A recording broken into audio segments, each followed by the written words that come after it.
special and quick cowpeas curry recipe for chapati and rice. We just need 30 minutes and less ingredients to make this tasty recipe. Let's move to the video. In a cooker, take 1 cup of cowpeas. We have washed and soaked cowpeas for 10 hours. Add 4 chopped garlic, 1 sliced onion, half teaspoon turmeric powder, 1 teaspoon salt, and 2 cups of water to cook the cowpeas. Mix it well. Cook for 3 whistles on high flame. Cooking time will be different for each cooker. After 3 whistles, switch off the flame.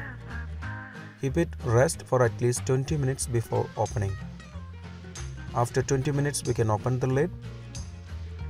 Cowpeas have cooked well. In a pan, take 2 tablespoons oil and heat it.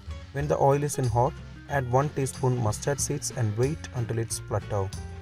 Then add 3 red chilies cut into halves, 3 chopped garlics, 1 sprig of curry leaves, and mix it for 10 seconds on low flame. If you have not subscribed to our channel, please do subscribe and support. To receive latest video notification, don't forget to enable bell icon.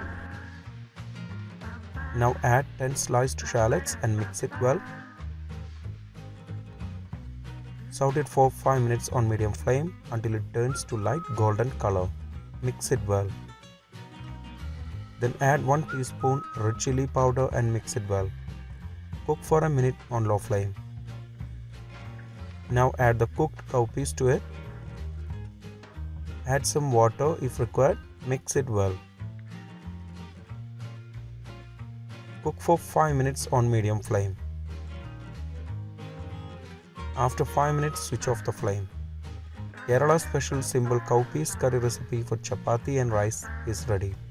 If you are making in this quantity, you can serve it for 6 portions. You can serve it along with chapati or rice for best taste. Before skipping, please consider subscribing to my channel. Click here to watch the most recent video. I hope you will really like it. Click on top for non-vegetarian recipes or click below for vegetarian recipes. For all other interesting videos like snacks, South Indian recipes, North Indian recipes, desserts, drinks, please check the description box below.